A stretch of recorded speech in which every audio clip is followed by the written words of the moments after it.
এগুলো কি কইতেছস? সুমি তুই কি করছস এটা তুই?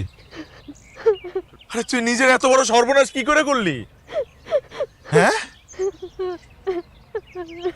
কথা কস না কেন? কথা ক।